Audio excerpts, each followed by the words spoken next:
coming up.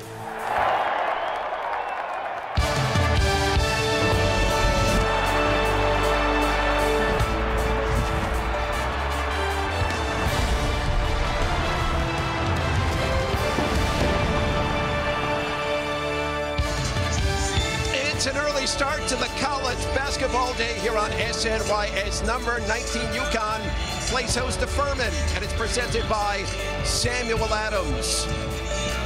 UConn men's basketball on SNY is brought to you by People's United Bank North America, the way you bank, but better. By Toyota, let's go places. And by Bob's Discount Furniture, proud to be the official furniture store of the UConn Huskies. Hi again, everybody. Gary Apple back alongside the former Providence head coach. It's Tim Welch, just the second all-time meeting between Connecticut and Furman. And UConn comes in 2-0, but their 2 wins against Maine and New Hampshire, Tim, have been in very different fashion. I think, Gary, you'll see that all season long from this Connecticut team. Very balanced, can play a lot of different ways because of their depth, because of their interchangeable positions, dunking, blocking shots against Maine, and then against New Hampshire, probing the zone, going outside, knocking down shots in the first half, and in the second half, getting inside. Now, I think you'll see Connecticut and Kevin Ollie look to pare down their lineup as they move forward to the Bahamas next week against higher level competition. Well, Daniel Hamilton really good to start this season. In fact, following the game against New Hampshire, Bill Harrion, the New Hampshire coach, compared him to Magic Johnson. That's some pretty heady company, but he knows there's room for improvement. I think I just got to settle down and make the right plays. And sometimes I try to force it in when it's not even there. So sometimes I think I got to settle down and just bounce back because I think I play horrible. A double-double horrible, but I understand where you're coming from. What was Kevin Ollie telling you about your game? You know, just continue to stay in it. Just continue to keep playing. You know, the game going to come to me, and I got in foul trouble early. I took a bad shot early on, and I just continue to stay playing, and the game came to me, like he said. Daniel Hamilton with Kareth Burke, and the numbers against New Hampshire: 13 points, 11 rebounds, and 6 assists. Pretty terrific numbers. What about his jump from freshman to sophomore year? How do you assess it? Playing much more confident, Gary, understanding that Ryan Boatwright's not here. He can be the dominant presence out on the floor with the basketball, and he doesn't have to score points to be dominant because he can create for others. He's got the great vision over the top, the size, can step out and make shots as well. Seems more confident with that. He has some defensive deficiencies, which they'll continue to work on, but offensively, he is super special, and teams will gear their defense to stop Daniel Hamilton. And Kevin Ollie has told us he'd like an entire team full of Daniel Hamiltons. Who wouldn't? As for this Furman team, picked to finish 5th in the Southern Conference, they've got a dynamic senior at the point guard position. Well, Stephen Krug is one of the best guards in the Southern Conference, and he and Devin Sibley are going to play a fast game on offense. Furman has to be careful, though. If they go too fast on offense, it'll turn into dunks at the other end on defense. So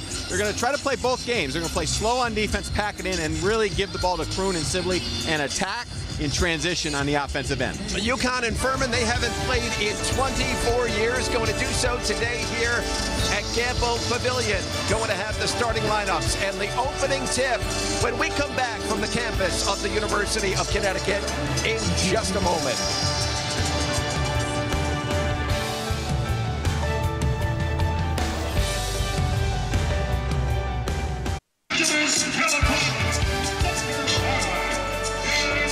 UConn men's basketball on SNY is brought to you by Sam Adams for the love of beer, by DeGiorgi Roofing and Siding, our family serving your family since 1933, and by Buick. Experience a luxurious new Buick for yourself at your Connecticut Buick dealer. Well, some pretty sweet jump shots by some of the great players here at Connecticut over the years. Ben Gordon, somebody who could fill it up from just about anywhere on the floor. Looking for the ultimate in flexibility? Check out a UConn basketball or hockey 5-game flex pack. You pick the games, you pick the plays. Purchase your flex pack today at UConnTickets.com.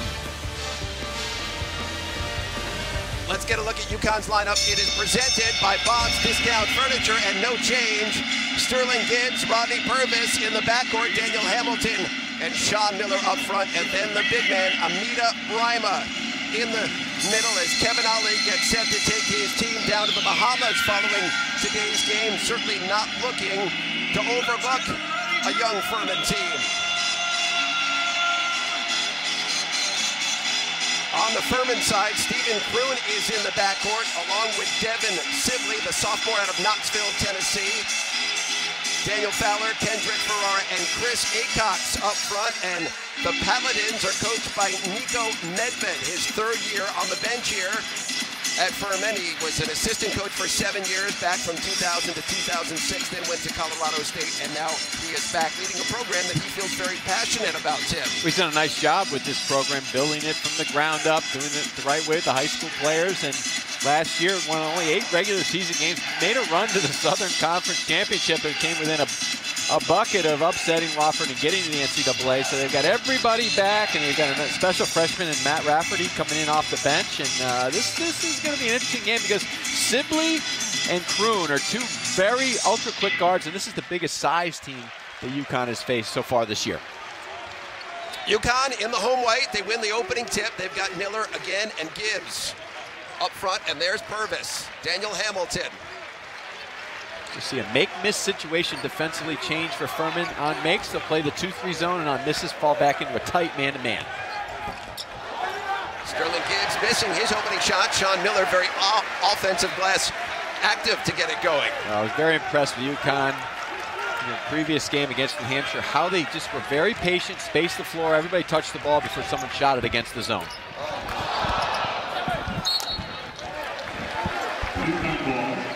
Daniel Hamilton putting it up there for Amita Brima, who cannot finish, going to stay with UConn. They've got a fresh 30 seconds. In the first half against New Hampshire, they really extended out. Purvis and Gibbs made NBA length threes. And then in the second half, they put Hamilton at the 4, and he really did a nice job of probing that middle part of the zone, creating easy shots for others.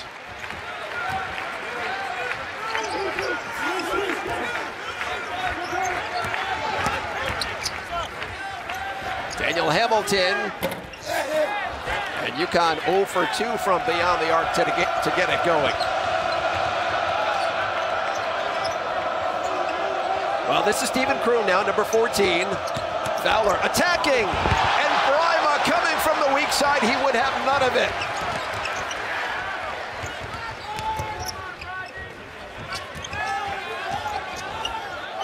Hamilton knifing through the defense, and that is an offensive foul on Daniel Hamilton. First on Daniel, first on Connecticut. Well, this is a recipe for disaster if you're a Furman. You cannot drive the ball into the lane, and if you beat your man, you better be ready to pass it to the next offensive player sliding into an open spot, because the big man is coming to attack you. Nita Brima had 9 blocks in the opener against Maine. Had 3 last time out against New Hampshire.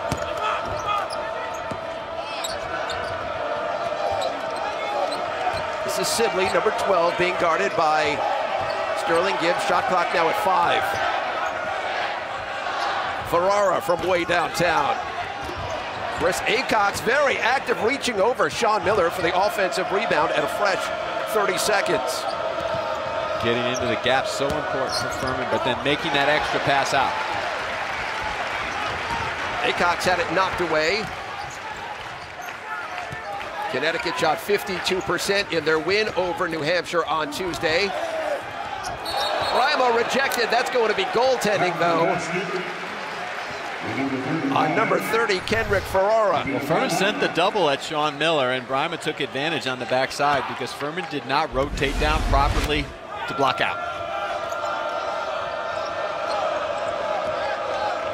UConn showing some full court pressure, something we have seen with them early in this season to try to get the possession time lowered with the shortened shot clock. I think they'll gamble as they get more comfortable with it, with the 2-2-1, and trap a little bit more because they do have the basket protector in the back. And when you have that, you can extend and gamble. Stephen Kroon stepping on the sideline goes back to Connecticut. So UConn with an early 2-0 lead as we come up on 17:20 to go here in this first half. What about the early start time, Tim, and whether that can affect energy? I don't think so. It's just a matter of, this team, with all their options, I think Kevin has that button ready to be pushed. If you don't bring the energy right from the get-go, you are going to be sitting next to him, and that's just the luxury of the depth that Kevin Ollie has. Rodney Purvis made 5 threes against New Hampshire, hits his first of the day.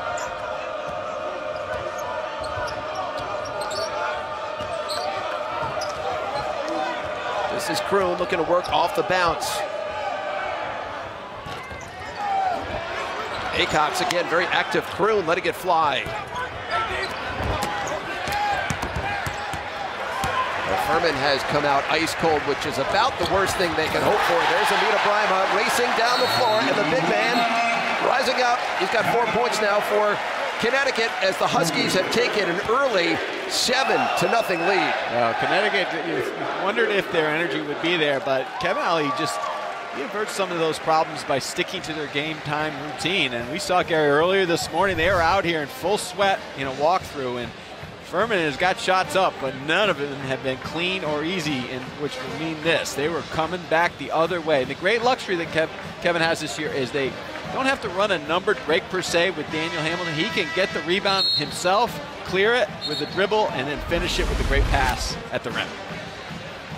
The big man, Amita Brima, coming in averaging 12 points, 5.5 rebounds per game on the season. What about his ability? He's 7 feet, 1 inch tall, 232 pounds, to get up and down the floor and to run the floor effectively. Just plays with a smile on his face, but just plays so hard and with a lot more confidence. Now he knows he belongs, and he's smelling a little bit more offense this year.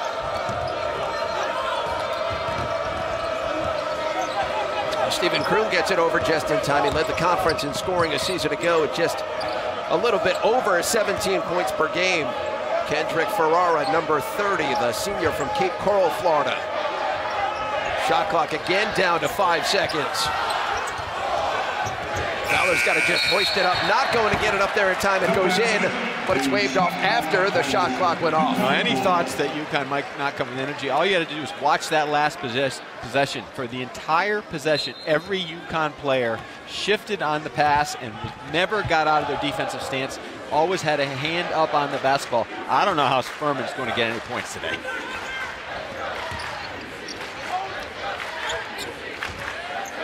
This game part of the battle for Atlantis, a mainland portion of the battle for Atlantis, as Hamilton puts it up there and Kenton Facey checks in, cannot finish. This is the best way to Furman to attack. In transition with their guards, Sibley and Kroon in transition, trying to get some easy opportunities before UConn settles back in their half-court defense.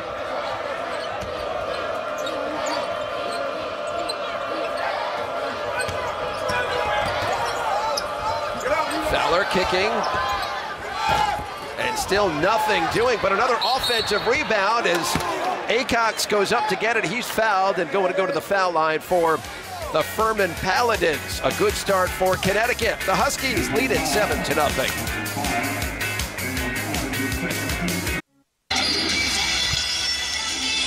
Well, Furman has struggled out of the gate, 0 of 5 from the field. It's part of a 7-0 Connecticut lead, and a lot of that has had to do with the UConn defense. Well, this is a team that's in tremendous condition, but also has great depth, but also has been schooled on how to play half-court man-to-man defense. And just watch on every pass, the 5 shift all together. They move on the pass, not on the catch. Everyone's in a stance.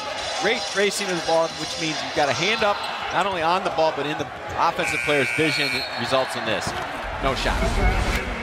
Well, there's Kevin Ollie. Had a chance to visit with him at practice yesterday. He talked about the fact, and I think I'm quoting him here, he says, if you play defense, you'll always find your way onto the court for me. It's something that he stresses beyond everything else. Well, that's how he made himself a player first and foremost, just as a defensive presence at the point. And you go to their practices, you go to their shoot-around this morning, all they do is emphasize 4-on-4 drills, moving as one, positioning. And I think that's why you see guys like Jalen Adams and even Steven Enoch not in the lineup consistently yet, because they don't understand the rotations of the defense. Rodney Purvis goes hard to the floor, and it's a turnover, and Kroon back for Furman. Spotting Sibley right back to Kroon, wide open, and that's not going to go down. Purvis. Omar Calhoun into the game, and Omar Calhoun, 8 points in the season opener against Miami. He's shot the ball pretty well so far this year. Great push up the sideline, tremendous ball reversal and spacing, and that slide to the corner on the weak side is always open on the baseline drive. Acox trying to work on Brima, too hard off the back window. As Furman is now 0 of 6 from the field, as there's been a couple of changes on the Furman side as Jeff Beans and Andrew Brown have both checked in. There's Kenton Facey, soft inside off the offensive glass, and Kenton Facey, his first bucket of the game. UConn had their power breakfast this morning. They came out on fire with energy, toughness, focus, and togetherness. Kenton Facey had 6 rebounds in the opener as the foul is called on Gibbs. Also had 6 last time out against New Hampshire. We call this like a drag and slide, which means you drag the defense down with a baseline drive and then slide to the corner on the opposite side of the floor before the defense can rotate back down. And that's Omar Calhoun's spot. He knows that's where he can get his feet set and knock it in. Matt Rafferty is checked into the game, number 32 for Furman. Let's not forget this about Omar Calhoun, as Jalen Adams, number 2, is in for the Huskies. Rafferty from way downtown, and Matt Rafferty, the freshman out of Hinsdale, Illinois, right off the pages of the Hoosiers playbook. You got a little pick and pop there, and Connecticut stayed with the ball, did not rotate back on the weak side. I mentioned about Calhoun a moment ago. He was part of the Big East All-Rookie team his freshman year here.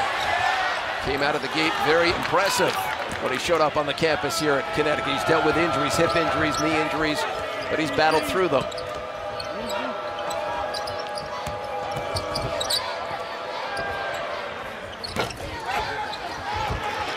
Rafferty cannot make it, 2 straight.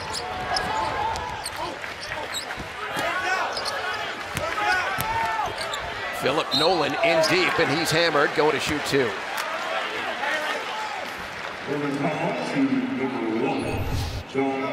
Well, posting up at Connecticut is going to try to throw the ball down low and attack in the paint. And they really have done a nice job of moving the ball around and attacking Furman's defense in a lot of different spots. I've been most impressed though so far, Gary, with when UConn has missed. Furman has really done a nice job of trying to push it up the floor, but they have not found any open gaps and lanes to the basket in transition because UConn really has sprinted back to set their defense. Philip Nolan gets both free throws to go. Connecticut, they've opened an early 10-point lead as this is John Davis, who started the first 2 games, missed last game against Charlotte. He suffered a concussion at the end of the Appalachian State game, which knocked him out of their last outing. Jalen Adams off the turnover, attacking the 10, and man, is he smooth to the bucket.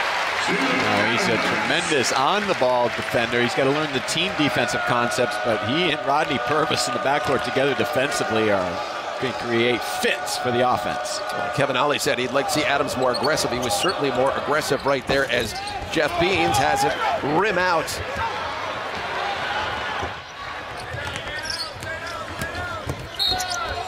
Adams hit on the arm by Bean. Adams trying to get on the floor with more quality minutes. This is a good way to do it. Pressure the basketball, put your head down, find the goal, finish. Traffic.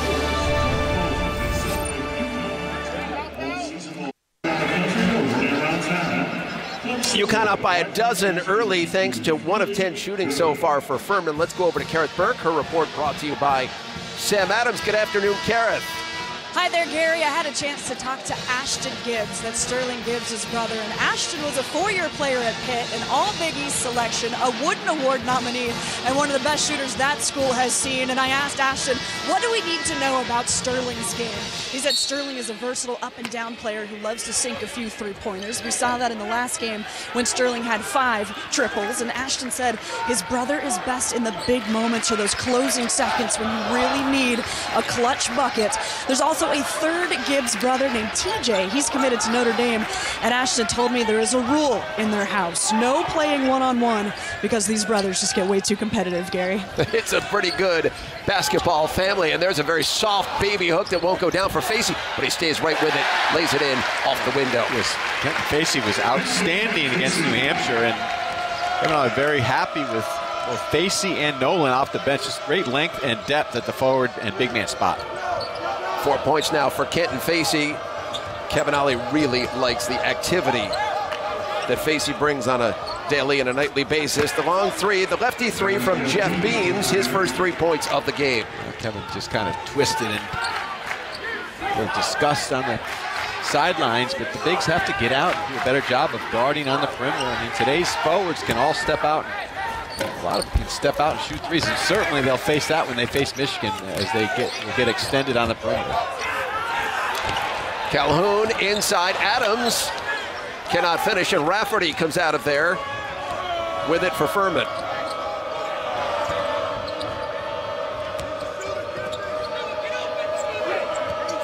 John Davis, number 1, trying to work on Sam Cassell, and there's a bump out front. There's that freedom of movement we've spoken quite a bit about.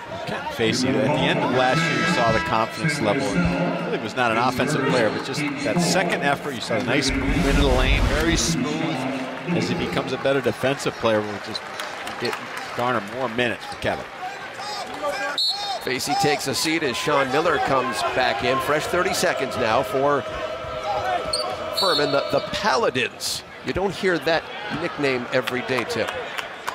Well, Furman doesn't come up to these parts very often, but speaking to Nico Medved, he's excited about the opportunity to play in this tournament, and it's an unusual situation for them. And originally, I think for them, it's a little bit tough to start time. This game was supposed to be originally played at 7, was switched to noon because of the football game. UConn playing Houston later today, so. But you've got to adjust. You've got to make adjustments, and I think he likes his team. He's got a lot of guys back from last year, and they certainly showed at the end of last year that they were of quality. There's Kroon, the mid-range jumper. He still cannot connect. Stephen Kroon, who's the best player on this Furman team, but don't forget he missed about 5 weeks after thumb surgery, and so there's that feel for the game he's trying to get back. Is Sam Cassell Jr. too hard off the back iron? Well, Kroon's only had basically 1 practice to get ready for the Charlotte game, and then had a little light workout yesterday, and then today he's pressing. I think it's a combination of not having the timing and not having faced guards like Rodney Purvis very often. Omar Calhoun called on the foul, his first and the 6th on Connecticut here in this first half.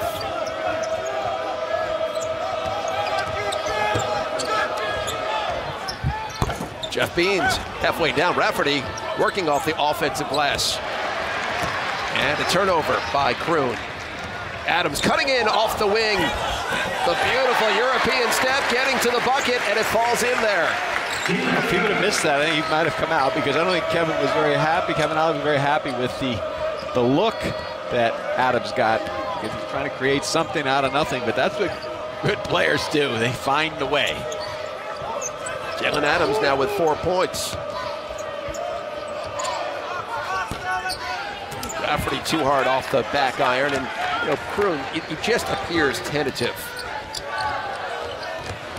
Omar Calhoun back for Connecticut. Omar Calhoun now has knocked down 2 threes. He's got 6 points in the game, and UConn is 4 of 9 from beyond the arc. You talk about speed on the floor. Jalen Adams has that speed here, filling the lane and kind of knifing through 3 defenders. And as you said, Gary, that little Euro step, that side step just to avoid the defender. And Omar Calhoun came out ready today to find that spot. And the great thing about Connecticut is they have guys that can run to the rim or run to the line, knock them down. I think Calhoun's an interesting case study because he came here with such high acclaim, got out of the gate very quickly, and then dealt with the injuries. A lot of people thought he was going to transfer, but he has stuck around. He said, I'm going to prove myself. I am a big-time player who can contribute to a big-time program, and he has been steadfast in his resolve along those lines. Well, you have to give him credit, and that's why this team is built, I think, for the long haul this year. I mean, you've got just an array of different pieces, and you've got veterans that have been in the program and understand what this winning tradition is here. You've got the 5th-year seniors, and then you've got a lot of energy with the youth. Almost a steal. Furman has hit just 1 of their last 6 shots here in the first half. This defense just is unrelenting. They just are attacking everything Furman does. I mean, Furman is uncomfortable. Guys like Crone and Sibley are uncomfortable. For one reason only, because UConn is extending and they are just up underneath their chin on every catch of the basketball. Furman just 2 of 11 from downtown in this first half.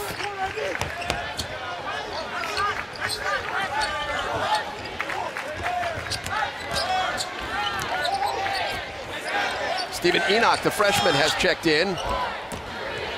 Shot clock about to expire. Rodney Purvis going to beat that shot clock. The high arcing rainbow jump shot for Rodney Purvis. He's got 5 points now. They're feeling so good about themselves today, Gary, that it doesn't have to be clean and smooth to deliver.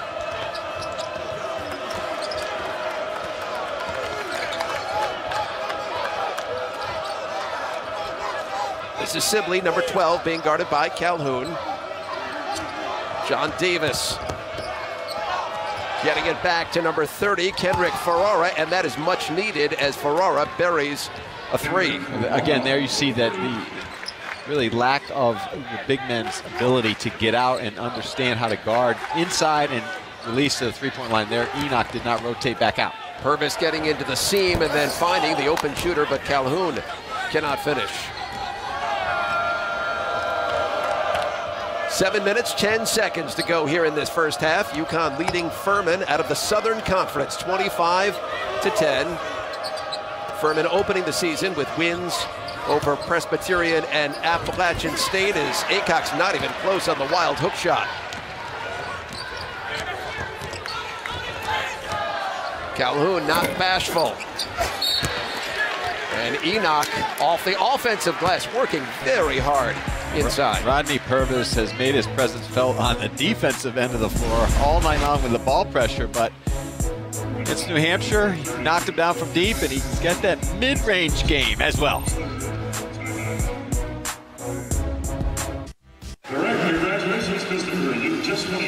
UConn looking to go 3-0 on the young season. They have held Furman to just 25% shooting so far. 3 of 17 are the Paladins in this first half. Well, you've got to close out quickly, you've got to be in help quickly, and you've got to recover quickly, and that's what Connecticut has done almost on every possession. Here you see Matt Rafferty catching the ball. He's seemingly open down in the low post, but nothing there because they close out quickly, not only with one defender, but one from the bottom, one from the top, and then retreating back on the baseline for another contested shot.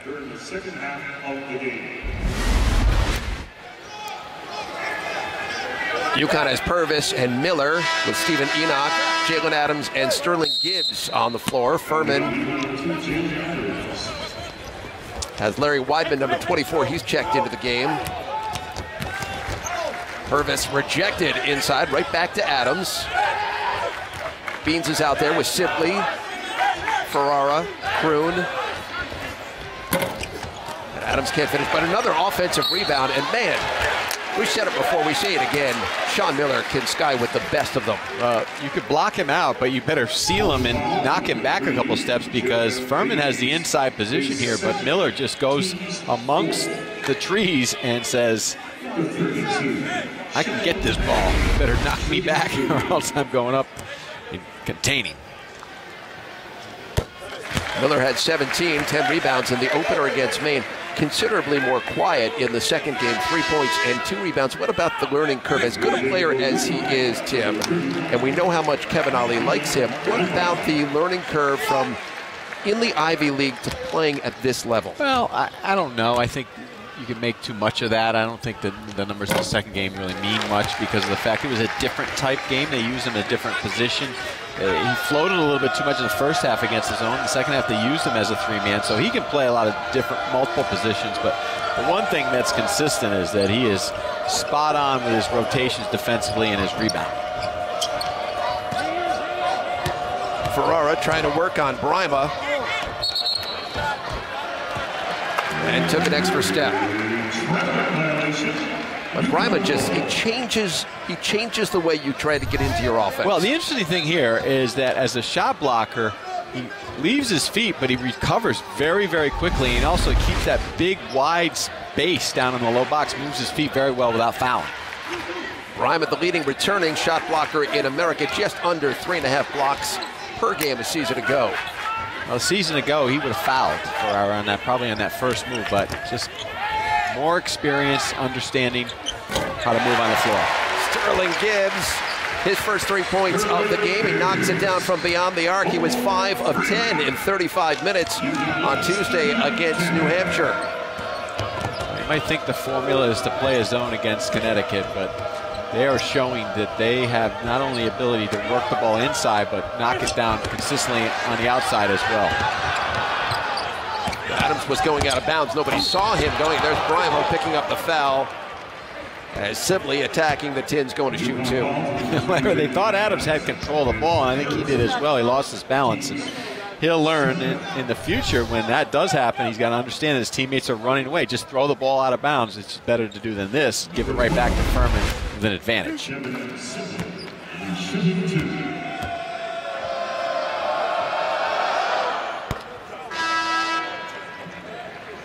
Devin Sibley, his first point of the game. He's the returning second leading scorer on this Furman squad as Ferrara takes a seat, and 32, Matt Rafferty checks back in. Rafferty, 2 double-doubles already on the young season in his freshman campaign for Furman. Furman trying something else, a little extended pressure themselves. They need to find some way, somehow, for UConn to get a little sloppy on the offensive end of the floor, which I don't think will happen. They are on their A game. They look very sharp and focused.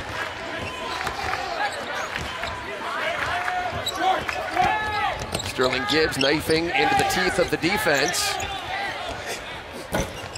Halfway down is the shot by Purvis, and it rims out. There's Kroon trying to attack the big man, not even close. And he has yet to score a point yet. That's sort of a microcosm of what Furman has dealt with.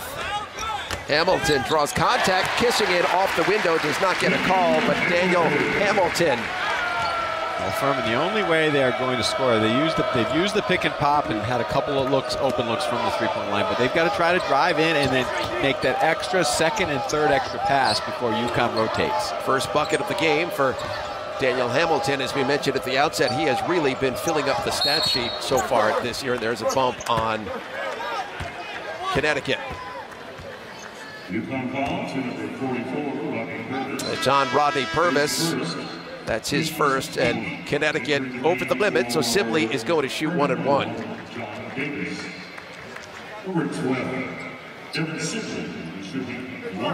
And these games, Gary, are very difficult at times. As a coach, you wake up in the morning and you say, oh, okay, we're playing Furman. Well, you are sometimes more nervous playing a Furman on a sleepy Saturday at noon when the students are gone home for Thanksgiving break, and you've got Michigan and possibly Syracuse and maybe Gonzaga in your next 3 games in the Bahamas, and everyone's thinking about vacation, going to the Bahamas, and not thinking about Furman. So you're worried, is your team going to be ready? And give the staff a ton of credit because they have these guys very ready and energized this afternoon. Connecticut heading for the Atlantis Resort in the Bahamas for that game on Wednesday, part of the battle for Atlantis as they'll take on Michigan, and Sean Miller just rising up over the defense and getting that 5-foot jumper to go. I mean, that defense was very good by Furman, but just too athletic, too strong, too polished and experienced. Sean Miller's got 4 points now for the Huskies as they lead up by 20 here in this first half as we come up on the 3.5-minute mark. And another 3 won't go, but an offensive rebound by Rafferty, and that's what he does. He's very active out there. He does that, and Connecticut has to do a better job of rotating, understanding that their first real lapse defensively. This is John Davis, number 1, kicking back to Rafferty. Had an open shot, passed it up.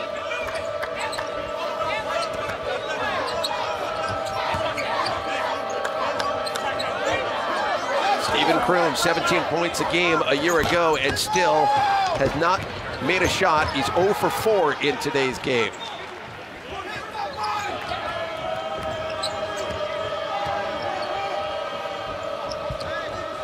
This is Beans, that pretty left-handed jumper.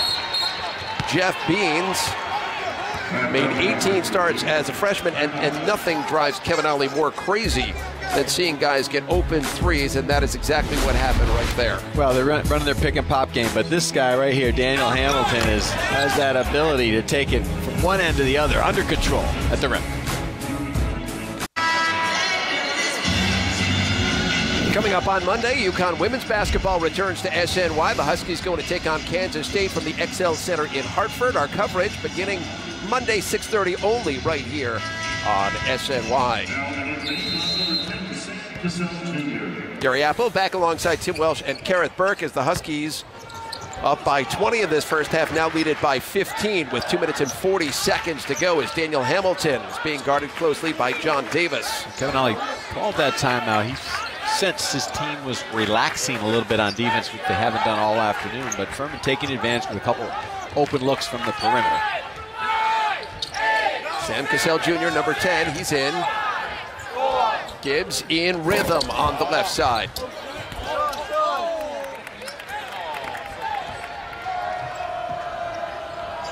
Ill-advised pass from Davis looking for Rafferty, and here comes Gibbs breaking out. And he's going to be called for an offensive foul as Sterling Gibbs, he pushes off his second personal as we check in with Kareth Burke.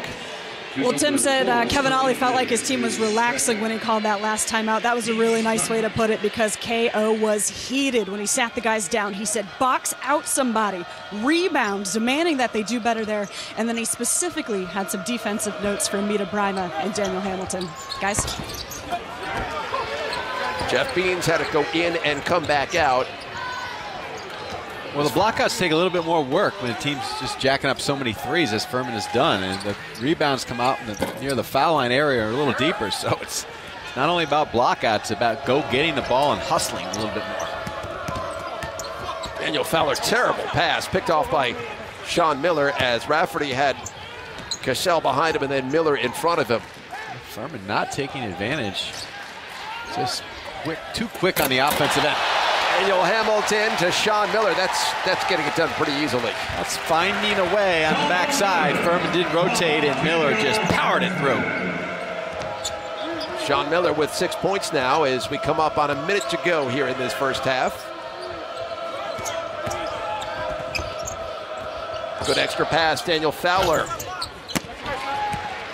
And Furman continues to struggle from beyond the arc. They're 4 of 16 from downtown.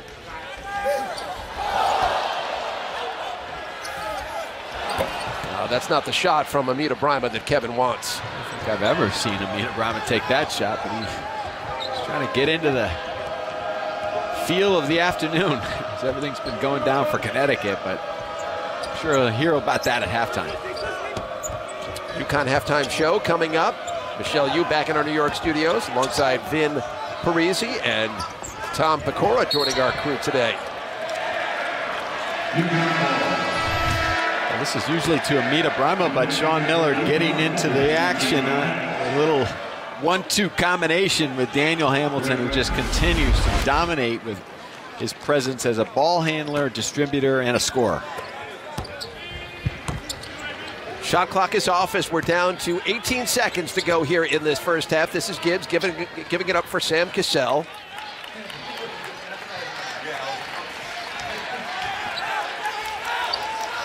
Down to 7, 6, 5. Cassell trying to make something happen, pulling up from downtown, and Sam Cassell Jr. beating the halftime buzzer. His first bucket of the game, and he sends Connecticut into the locker room up by 20. Well, there's a junior on the back of his jersey, but you could have fooled me. This looked like his dad, a little one-on-one with nothing happening at the end. The moneymaker from downtown, Sam Jr. So the Connecticut Huskies, they shoot just 40% in this first half, but they still lead it by 20 as they have controlled it from the outset. When we come back, Michelle Yu, Vin Parisi, and Tom Pecora inside our New York studios. They've got the halftime show as UConn looking to go to 3-0 on the young season.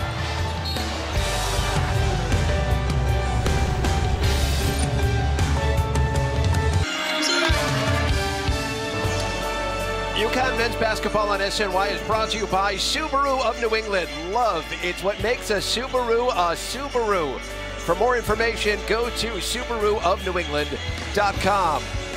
By People's United Bank North America. See what know-how can do to help your business grow. And by Sam Adams for the love of beer. Husky fans, be there for the next chapter in UConn men's basketball storied history. Flex Pack, single game tickets or group tickets now available. To purchase your tickets to see the Huskies, visit UConnTickets.com. We get a look at first half stats. They are presented by Restoration Lighting Gallery. Connecticut holding Furman to just 20% shooting in that first half. Let's check in with Kareth Burke. She's with assistant coach Glenn Miller. It's presented by Sam Adams.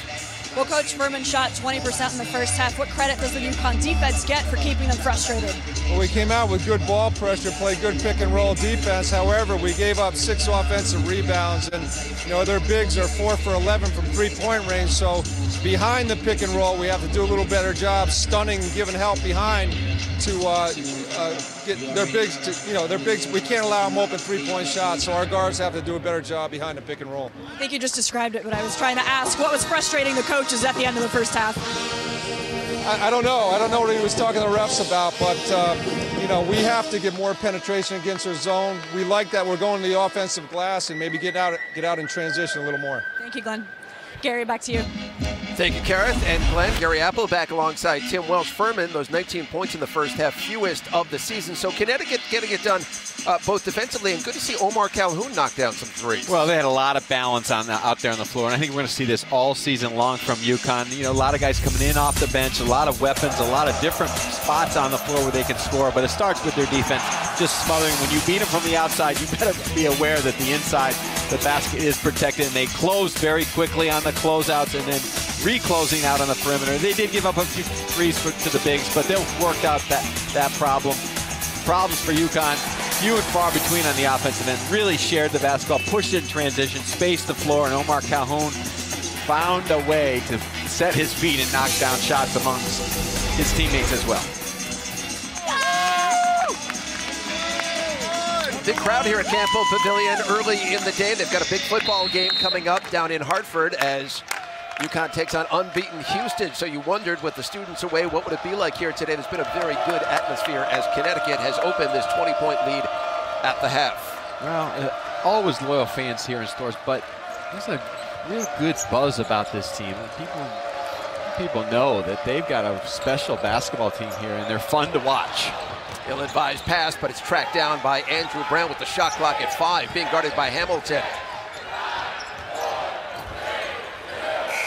Now, shot clock violation as Stephen Kroon falls down in the lane. And there's that defense that we spoke about just a moment ago. Well, if you beat one defender, there's a secondary defender coming at you very quickly, and then they do a great job of rotating down on the backside before the open player can be spotted. And not only their quickness, their length, but their communication, very special. That's the 10th turnover of the game for Furman. Daniel Hamilton, Miller, Gibbs, Rodney Purvis, and Brima in there for UConn. That is the starting lineup, as Daniel Hamilton not even close on the attempted three.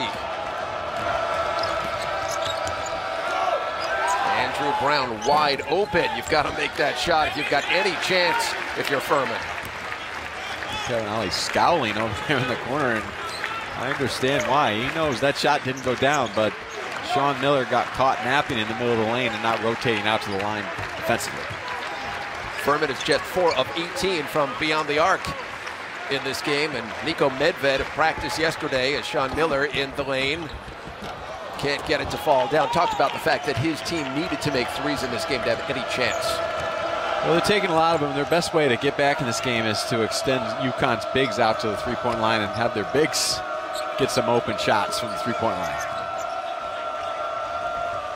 Now Furman turning it over. There's Daniel Hamilton, and he almost misses the wide open layup. He was sort of caught in between. Should I dunk it? Should I lay it in? Well, Andrew Brown did a pretty good job of getting in his path on the way to the rim, but Hamilton found a way.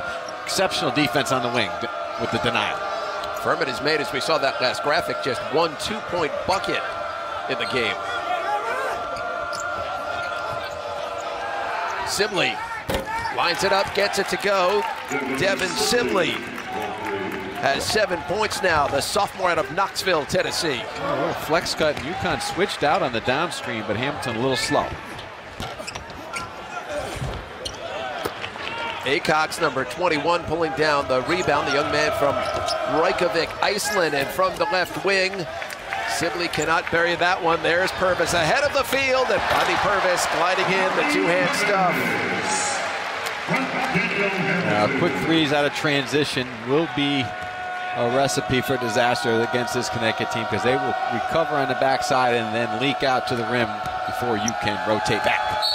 7 points for Rodney Purvis as foul is going to go against Connecticut. Well, this all started with the point guard sliding down for the baseline jumper, and no one rotated back at all. One pass and a shot for Furman leads to an easy dunk for Connecticut.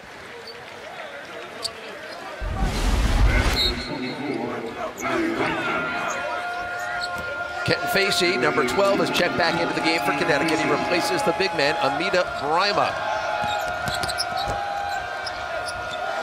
Rafferty kicking for Weidman.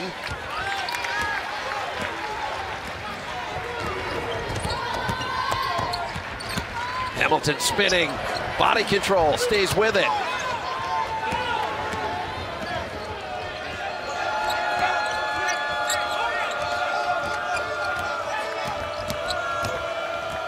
Like, Jimmy, one thing Furman does not do, they do not try to turn the corner and get to the bucket. I know when Brima, who's back in there now, he does change the game, but you have to attack the tin, do you not? Absolutely, and I think they can do that, Gary. That was better patience. They changed sides of the floor and had more guys touch the basketball, because the guys that, Rafferty's in the game. He is a three-point threat, and Brima is guarding him. So if he steps out to the three-point line, he can drag Brima away from his more comfortable spot at the lane, and they will have some open lanes to the basket if they do try to turn the corner. Off the turnover, and there goes number 24, Larry Weidman, gliding in for the two-hand stuff.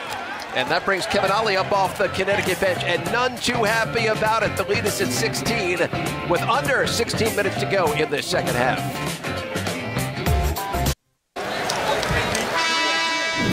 UConn men's basketball returns to SNY. Huskies going to take on Sacred Heart, and our coverage, presented by Sam Adams, begins on Wednesday, December 2nd at 6:30. Again, only right here on SNY.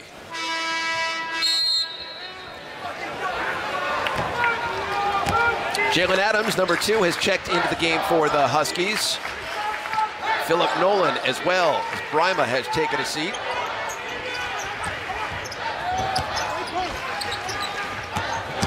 Adams all the way to the goal, and that's what he does. Jalen Adams, the ability off the bounce to get to the tin. Well, UConn did a nice job out of that timeout, spacing the floor, skipping the floor, and screening the top of Furman's zone. 6 points now for the freshman, Jalen Adams, out of Roxbury, Massachusetts, the same hometown as Shabazz Napier. Jalen Adams putting it on the deck, gliding to the bucket, and giving UConn an 18-point lead. Well, everybody knows Wilt Chamberlain scored 100 points in a professional game, but the greatest player in Furman history, Frank Selvey, did so back on February 13th, 1954, scored 100 against Newberry College. And Selvey had a pretty good career, led the nation in scoring in 1953, 1954, and played in the NBA alongside Jerry West. Elgin Baylor helped lead the Lakers to the NBA Finals on a couple of occasions. Number 1 pick in the draft, and Furman does have great tradition in all their sports, and especially in golf, where the great Brad Faxon attended Furman, and he of 8 PGA wins. But none of that matters today to Coach Medved, as he's trying to hang in here with UConn. Kind of a little bit more spunk in the second half. Connecticut relaxing a touch on defense. It looks like they've refocused out of the last couple timeouts. Jeff Beans, number 3, giving it up to John Davis, the third, being guarded by Adams. Shot clock at 10 as Acox trying to go to work on Nolan.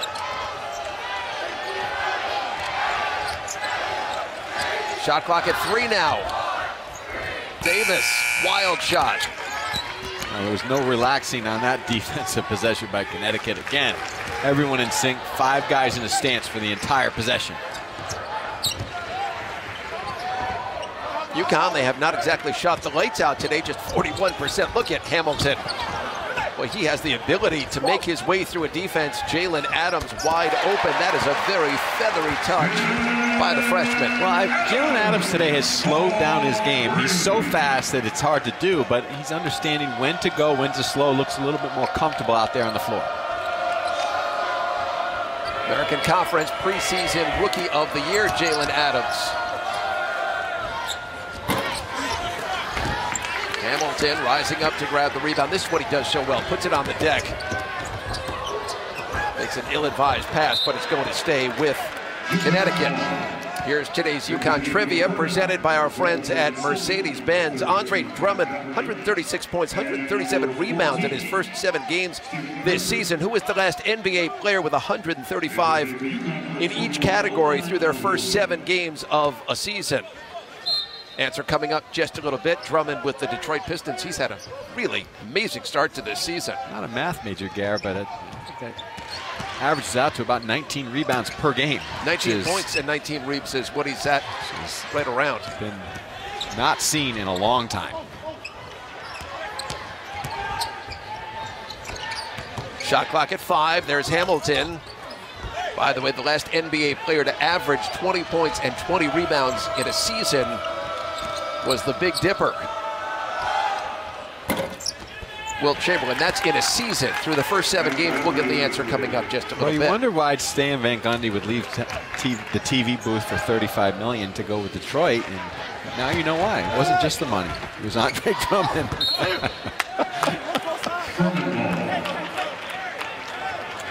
Here's the answer to the trivia question presented by Mercedes, and right on cue, it is Wilt, 1970-71, but it's worth noting here, it was 68-69 when he averaged it for a season. This is through 7 games as we get a look at Drummond's numbers. They've been off the charts. When he played here at Connecticut, did you see that sort of potential? Well, everybody thought that he was going to be a big time player, and he was kind of a raw big man, but he's obviously developed into his body and just worked on his game, and everybody in the NBA just raves about him, not only with his numbers, but just, you know, he's not like a guy like DeMarcus Cousins who's going to cause problems in the locker room. He is a winning type player. So physically strong. He's so imposing on the court as Calhoun misses. And Weidman comes out of there with it for Furman. Kroon yet to score, trying to break that right here, and he's hammered by Nolan, who is trying to catch up on the play. And so Stephen Kroon is going to go to the free throw line to shoot 2. Well, Kroon, actually. You've got to give Kroon a lot of credit. He's out there playing with a protective brace on his wrist, and it, you know, as much as you can say that doesn't affect you, it does affect you, especially when you're not into a rhythm, you haven't practiced a lot, and he's played very hard. He's just out of sync out there on the floor. You can see the protective brace on his wrist, and for those of us that have played, you understand that your hands are so important, especially for a point guard, and a guy who's a scoring point guard, makes a lot of moves to the rim, and is a good three-point shooter. Well, 15 of his 17 points came in the second half on Thursday against Charlotte. His first game action of the season, just knocks down his first free throw. He was an 85% free throw shooter.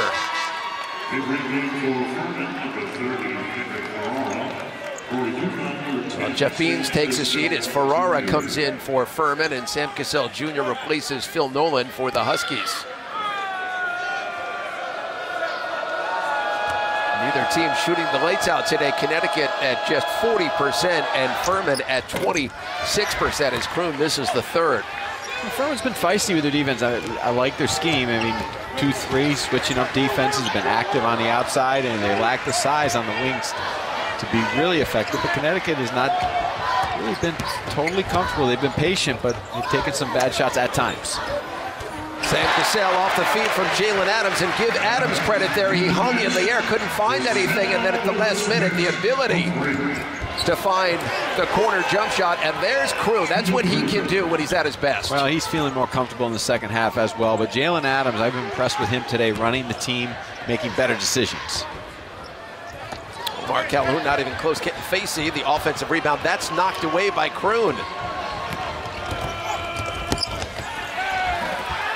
Raftery never giving up on the play, and the freshman, Matt Rafferty. A lot of energy right now by Furman. The last couple of possessions just taking the ball right at Connecticut in transition. Hamilton can't get it to go, but he's hammered. Going ahead to the free throw line as Kendrick Ferrara picks up the personal. Sam Cassell Jr. made a big move at the end of the half off the bounce. This was with his feet set from his sweet spot in the corner.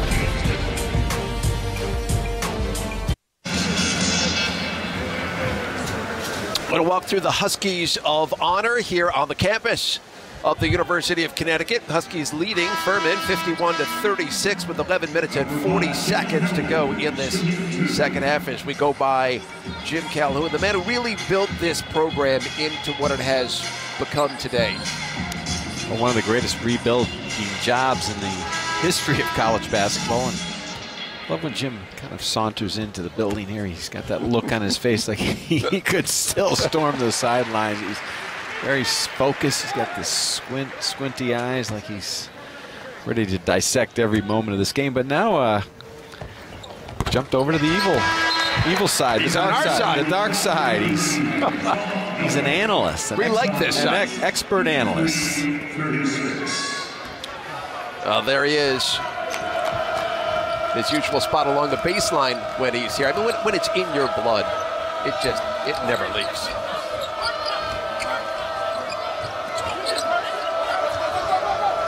UConn up 17. This is Kroon. Terrific first step, but cannot finish.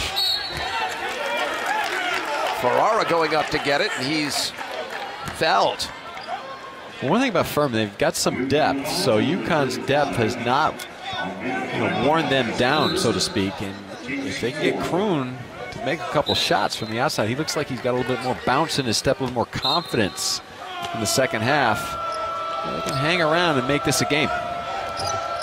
Brima called on the foul. That's his first and the fourth on UConn here in the second half. This is Kroon working off the screen from Ferrara. Davis missed the last game again with a concussion. Sibley, the extra pass as the shot clock is under 10 now. Davis. John Davis III off the dribble from the right side. He's got 5 points now as Furman cuts the lead down to 15. Well, that was excellent patience by Furman, but UConn's defense did not relent. They closed out quickly. Davis just made a superb move at the end of the clock. There's Sean Miller. And we saw it earlier, and we see it again. His ability to just rise up above the defense, hang in the air, and then finish. He has 8 points. Well, that's the sweet spot in the zone, kind of halfway between the foul line and the rim, and that's where Miller can excel because he has that ability to knife in and also finish, rise up above the defense. Sean Miller, first team All-Ivy as a sophomore and again as a senior. Finishes the three-point play. Now, Kevin Ollie has said to us that Sean Miller in many ways is the most, as good as Hamilton and Brima, and everybody brings something to this Connecticut team. He may be the most important player on this team because he gives them that power forward, that rebounder at the forward position they have been sadly missing since DeAndre Daniels left school. Well, there's no doubt about that he is going to go out there and be consistent, get 9-10 rebounds a game, which takes a lot of pressure off of Amita Brima and Daniel Hamilton. I think they all work very well together, and they're all very important.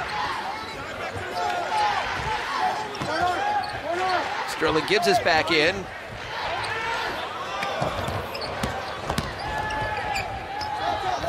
Shot clock at 8. Adams lining it up from the right side. But Brima, good job to keep that alive. And a beautiful feed inside. Rodney Purvis to Sean Miller, but that was all set up by the great court awareness by Rodney Purvis. Well, and Amita Brima, as well as you said, Gary, you pointed out, keeping that ball alive, but Connecticut very comfortable against this zone, even though Furman is feisty, their shifts are solid, but UConn, patience, probing in and out. That's Jeff Beans. Halfway down, finally does drop in. Jeff Beans now with 9 points for Nico Medved as Rafferty hits the deck hard and he's writhing in a bit of pain. That's not a good sign for Furman, obviously, because Matt Rafferty is a good-looking freshman, just 15 and 10 on the season, just come out of nowhere and played with a lot of good sense of purpose, and has not come in here afraid at all of UConn's front line. UConn, it's just, as you said, Gary, Brahma just doing a nice job of keeping the ball alive on the offensive end of the floor, and then Rodney Purvis breaking the defense down and splitting the gap to Miller. So Rafferty now on the bench for Furman. He's got 10 points and 9 rebounds. As you can certainly tell, they're going to miss him. He has been a key cog through their opening 3 games, and again today. Purvis back to Adams. Jalen Adams now in double figures. He has 11 points. Well, he has been in the lab the last few days because he is a different player this afternoon than he's been in the first 2 games. Much more aware of the pace of the game and running the team. Beans now 4 of 7 from the floor. He's got 11 points. He's also in doubles.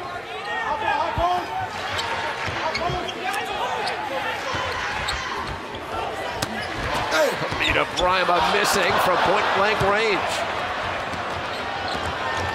Point-blank pass to split the defense from the top by Adams. Acox off the beautiful pick and roll, slides to the bucket.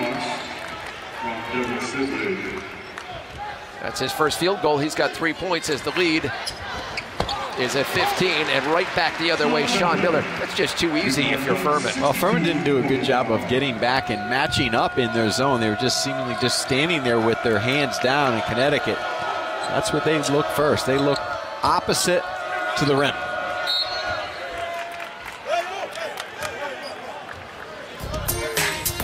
Whistle and a foul on Rodney Purvis. That's his second as the UConn Huskies up by 17. Nice crowd inside Gamble and nice crowd outside. Good-looking family.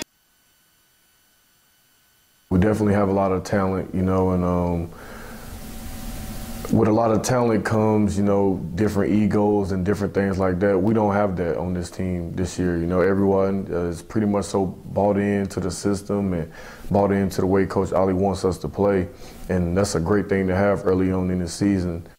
Well, I think Rodney Purvis is right on cue. They've had 10 guys scored today. There are so many different weapons on this team, and they all seem to have bought into what Kevin Ali has been preaching. Well, there's no doubt, and that was talked about early in the preseason, that this team seemed like they were on the same page. But listen, early October, it's a lot different than middle November or late January, but I think this team has all the pieces, not only physically, but mentally, to do a lot of damage nationally all season long. Adams hung in the air, could not finish. How much of that, Tim, has to do with the fact that they spent a lot of time together this summer? Absolutely, but it also has to do with the fact that the staff understands what you need. You can't just go cherry picking guys off the national radar as far as recruiting goes, both high school and transfer wire, so to speak, without a lot of in-depth knowledge and studying of what you need, not only on the court, but what fits best together. That's knocked away, going to stay with Connecticut. And Rodney Purvis didn't really adjust that well a year ago to his role. Kind of at the beginning of the year, he was taking bad shots. He seemed a little lost out there on the floor, and at the end of the year, that changed. But I think that goes to the strength of this coaching staff, just very, very good with in-season player development. I mean, you work with your players a lot in the offseason, but they continue to work with them individually on the floor, and a lot of stuff in the film room and mental growth off the floor as well. And I think that's why Kevin Ali's teams have always improved as the season grows. Now, I could theoretically put you on my shoulders to go out there and fix the net, but I think the latter might be a better way to go about this. That is what is causing our delay here. The net has pulled out from the rim. Not the quickest of energy from the in-house crew here. A sense of urgency is needed. Everyone's got to get to the football game.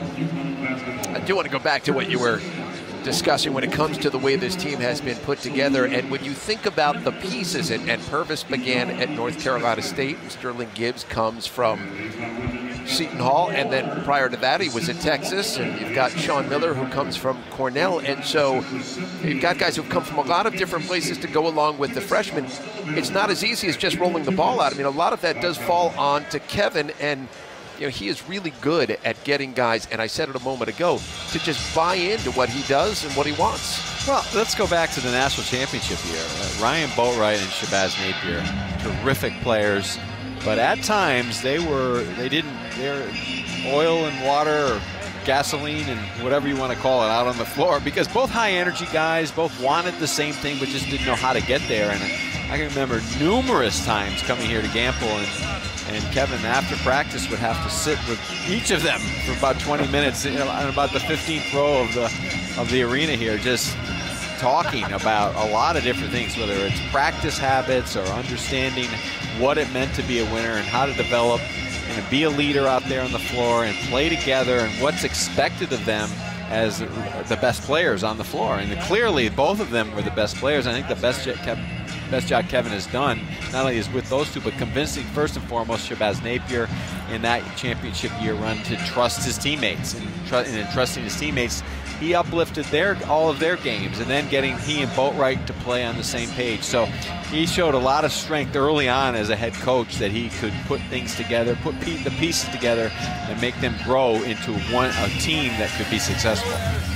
Kevin Otley, just in his 4th year here at Connecticut as the head coach, again, already has that national championship under his belt. UConn leads Furman by 17 as they continue to work on the net. On the basket to our left, let's check in with Kareth Burke. She's got more on Chris Acox. The young man grew up part of the time, Kareth, right in South Carolina, and then the other part of the time in Iceland.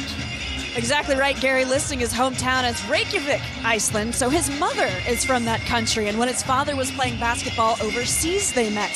So in high school, as you said, Gary Acox living in South Carolina with his dad, the Furman coaches noticed him in an AAU tournament. And then when Acox moved to Iceland to be with his mom for his senior year, the Furman coaches said, let's keep an eye on this one. So Acox started playing for a club team in Iceland. He said the guys were smaller, the height and size, or excuse me, the gyms were really small. The height and size of the players was different from this college game, and then he really had to improve his defense to play at Furman. And then when the coaches learned he was moving back to the States, they said, let's see what you have. We want to give you a scholarship. His mom is still able to watch. She streams the games from Iceland. And then last season, she got to visit him in South Carolina, watch the game in the stands during a week-long visit. Gary? He's got 3 points and 9 rebounds, so if his mom is watching, which we would think she is, we want to send out our best to her. Oh, nothing better than watching SNY on the big screen in Iceland. And, as it should be, Timmy.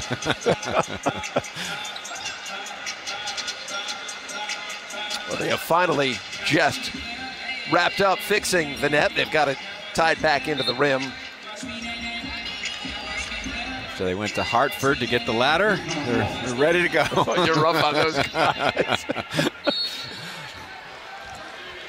Shot clock at 24 with under 7 minutes to go here in the second half. UConn up over Furman. 62-45, the Huskies getting set to head for the Bahamas, going to take on Michigan, the battle for Atlantis on Wednesday, and the delay did not seem to bother Sterling Gibbs, who buries it from beyond the arc. He's got 9 points. Well, delays may bother Keith Hernandez and myself, Gary, but not Sterling Gibbs. When he stretches the defense, no one's better. We had a great postseason run, the Mets on SNY this year with Keith and Gary and Ronnie and Nelson Figueroa. Bucket the foul inside. Foul is on Daniel Hamilton. That is his 3rd, and that is the 6th on Connecticut here in the second half. Well, that's why it's going to be so hard to zone Connecticut this year. I think coming into the season, you say, well, who's going to knock down shots? But it's already been proven that Sterling Gibbs and Rodney Purvis, Daniel Hamilton, Omar Calhoun, Sam Cassell Jr., and even Jalen Adams today are very comfortable from beyond the arc, and they have answers on the inside as well. Rodney Purvis lines it up. Man, that is a very, very pretty jump shot as Rodney Purvis now into double figures. He's got 10 points, his second 3 of the game. That's why it's so hard to zone them, not because they're making shots, because they're making them so far out. You know, when you stretch the out top of the zone and the guards have to go out and guard you, that just makes the inside just wide open. And Purvis and Gibbs have deep, deep range. Knocked away by Purvis, and you know, as you mentioned, he struggled a little bit early on as a member of the UConn Huskies, but late in the year, final 9 games, seemed to really find his way. Shot 41% from beyond the arc in those final 9 games. He's really carried it over into the start of this year. Well, it's really hard to zone a team when they have a pair of guards that not only can make the threes, but can make them from 3 or 4 paces beyond the line. Sean Miller knocks that one out of bounds, going to stay with Furman. And by the way, number 32, Matt Rafferty, is back into the game. He was that 3-point play a moment ago, so good to see him back. He hit the deck very hard. Weren't sure if we were going to see him back in action. He's going to be a good-looking player in the Southern Conference. You find a freshman with that type of instinct, body, and toughness. He's a keeper. Stephen Kroon, he's called for the offensive foul as we take a look at Connecticut's upcoming schedule. As I mentioned, they hit the road down to the Bahamas, going to take on Michigan, and then potentially Syracuse in their second game down there, then going to see Sacred Heart here on SNY. So they start to get into December and things pick up a little bit. Daniel Hamilton doing what he does so well, putting it up there for Sean Miller, who slams down another 15 points now. For Miller, he leads all Huskies players. Goodness, he was way above the square. It was so easy, Gary. His hands did not even touch the rim. Watch how high up he gets, and again, the timing, you know, the ability of Hamilton to point deliver. But see how high up he is. He doesn't even touch the rim. In the old days when Bill Walton played, this would have been a legal play because I don't think he grabs the rim, and he might have touched it, but he didn't have to. That was an easy one. Well, they went through years when you could not dunk the basketball in the college game. It's always been thought about as Beans is trying to get the contact lens back, and the eye got hit in the face by Daniel Hamilton. That it was Kareem Abdul-Jabbar. Back then it was Lou Alcindor who changed the college game, and they outlawed dunking. And for a long time you couldn't dunk in the college game. And you know, you mentioned Bill Walton. Remember that national championship game against Memphis State when he made just about everything and did it without dunking. I mean, the array of jump shots and bank shots and the game being played at its most beautiful and highest level. It's gone full circle now. Dunking is even allowed in warm-ups, so that's new this year. Until someone shatters a backboard, that'll all be fun and games.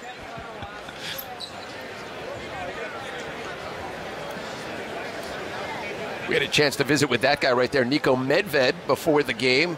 His 3rd year on the sidelines at Furman. His Beans still trying to get that contact lens back in his eye.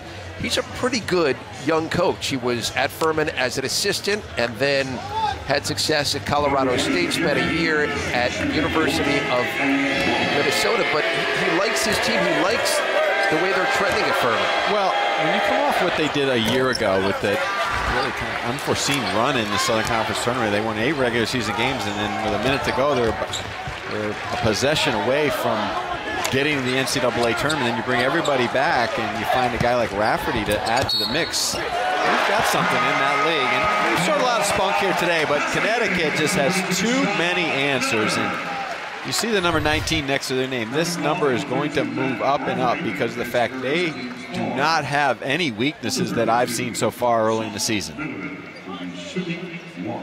Sean Miller, a chance to finish up a conventional 3-point play, but you saw the pass by Purvis. Exactly. A year ago today, Rodney Purvis wouldn't even have thought of making that pass. It was put your head down and try to score for yourself, but he has become a team basketball player, a threat from the outside, and one of the best on-ball defenders I've seen so far this season. Coming up on 4.5 minutes to go here in this second half, as Sean Miller now has 18 points to go along with 7 rebounds, threatening another double-double. Andrew Brown just into the game from the left corner.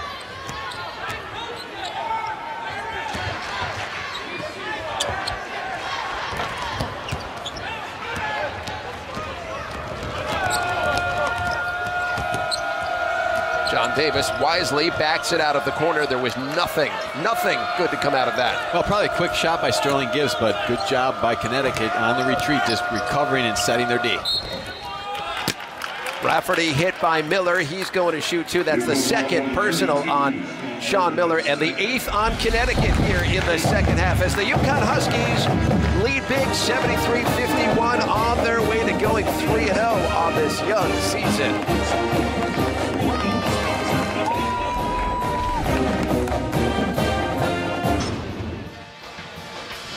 All right, Michelle, we look forward to the post-game broadcast. Connecticut leads by 22 with under 4 minutes to go here in this second half. It's been a better second half, a cleaner second half. Connecticut shooting it at 52% in the second half, and Furman better as well. They've shot it at 50%. They've gotten better looks at the basket. Well, I think at times Connecticut defense, which is only something you would expect, has relaxed a little bit when they have that easy lead. But Furman's a quality team. They're going to come at you. When you have good guards in Sibley and Kroon, you're not going to back down. But Connecticut is so consistent on both ends of the floor. Even if they take a few possessions where they're not as intense, they gear it right back up. And whether it's Kevin speaking to them a little bit with more intensity, or just using his bench. And when you have that depth, that's what you can do. If you take any possessions off, you're going to come out of the game. But they're so well schooled in all aspects of the game, whether it's against a man or zone or their half-court defense. Sam Cassell Jr., Stephen Enoch, who comes up to set the screen. They've both checked in along with Omar Calhoun. There's Rodney Purvis lining it up. Rodney Purvis right over Andrew Brown. He's got 13 points, and he's 4 of 6 from downtown in this game. He was 5 of 9 from beyond the arc in the win over New Hampshire, so he is feeling it from three-point land. Just a continuation of the confidence level he had at the end of last season, where he almost single-handedly shot Connecticut into the NCAA tournament with just some big-time scoring nights. And he doesn't force things, though. He understands when to take it and when to run the team. This is almost indefensible. I mean, just a little, use the pick and roll, pop back, and then a little step back, create some space, a little bounce back, and then that great body control and strength from the outside. Rodney Purvis, the ability to tickle the twine and to do so off the dribble, which is so critical. He can break down a defense and you can create so many more things for an offense. Well, he and Sterling Gibbs look like they've played together for 4 years. That's the thing that's you thought would maybe develop over the course of a couple months of play, but here we are in the 3rd game, and they look very smooth together.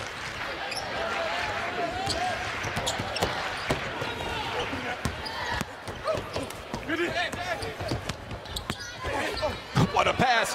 Jalen Adams to the freshman. Stephen Enoch, the highly regarded freshman, connecting on a very pretty bucket. That's bad news for UConn opponents. Not only Enoch, but Adams has played fantastic this afternoon. Now you can see a considerably higher confidence in Jalen Adams today than we saw against New Hampshire earlier this week. Well, he's been in the lab. He's understood. Again, they break their games down possession by possession, dribble by dribble. And I'm sure Jalen Adams, every bounce of the ball has been dissected by the UConn staff in the film room, and he's been a quick learner. UConn has made 6 of their last 8 field goals as we're under $1:45 to go here. Rodney Purvis, too hard off the back iron.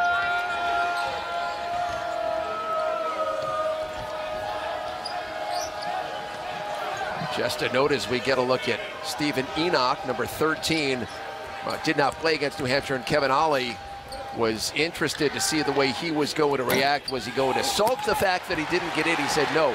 He was a model citizen, showed him a lot that it's not about the one guy, it's about UConn basketball.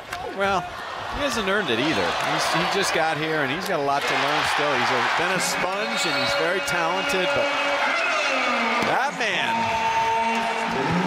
he's going to be heard from moving forward. get Gibbs and Purvis to start the game, and it was almost not fair. You're bringing a guy in off the bench who's this good. And it was a great play by Adams, but also a nice reaction and awareness by Enoch to catch and finish in the lane. Wholesale substitutions now for Connecticut with just under a minute to go here in this game as walk-ons have made their way onto the court for the Huskies. Number 31, Mike Noyes, Christian Foxen. Number 24, Nnamdi Amilo has checked in. He was a walk-on who was given a scholarship, earned a scholarship.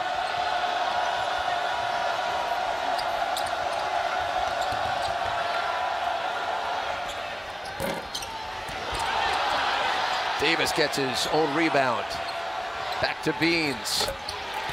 It's a pretty good looking jump shot by Jeff Beans, who now has 14 points as we come up on 30 seconds to go here as UConn is about to go 3-0 on the season as they head for the Bahamas at a matchup with Michigan coming up at 9:30 Wednesday nights. This is Foxen. Enoch runs it down, the big man. That's a thing of beauty. He is 6'11", 255 pounds. Well, the staff just loves him, and you can see why. Big, powerful body, fluid feet, soft hands, and the touch at the rim. Final second, and that's it as Connecticut goes to 3-0 on the season as they get the win 83-58. Everybody seemed to get involved in the action for Connecticut today as they put 10 in the scoring column, Tim. Well, a dominating performance from the get-go, and it started with their defense. They just came out on the attack and gave Furman no indication that they were going to let down on a sleepy Saturday afternoon before they go to the Bahamas for some real tests. Today's player of the game presented by People's United Bank, and it is Sean Miller bouncing back. Last time out, Miller had just 3 points and 2 rebounds. Very different story today. He had those 18 points on 7 of 9 shooting. Also had 7 rebounds and an assist in the game, and he is showing himself to be a high flyer and exciting player. Let's head over to Karen Burke. She's standing by with the head coach, Kevin Ollie. Well, Kevin's having a moment here with Sean Miller. I'll talk to Sean in just a second. Coach, 3-0 start for your team this season, a 3-0 start, and each win was different. Where is your team strong right now? We're just playing together. I like our low turnovers this game. We had a high assist game. We started off a little slow, but guys are playing. We didn't have no guys scoring 20 points, but we had an even balanced team, and that's what I want, you know, from the defensive end and offensive end, that we stay together. And I thought we stayed together tonight. What stood out on defense for you? What's that? What stood out on defense today? You know, I got to look at the tape. We had some empty possessions on defense that I don't like, but, you know, when we start rebounding the basketball, we start being aggressive. Their bigs was great shooters, so it kind of put us in a bind a little bit, but when we figured that out, we started going to our switching defense and started working out to our favor. All right, your team goes to the Bahamas next. What do you want to see your team accomplish? I just want us to play together, play strong, play hard, play fast, play free, and play physical. And if we do those things and share the basketball and everybody plays for each other and not for yourselves, I think we have a good chance down there. Thank you very much, Kevin. Gary, I'll send it back to you. Kevin Ollie's 75th win here at Connecticut. He's the second fastest to 75 in UConn history, behind only Hugh Greer, who won 75 games in 97 games coached. Kevin did it in 108 games. We're back from Gamble in a moment.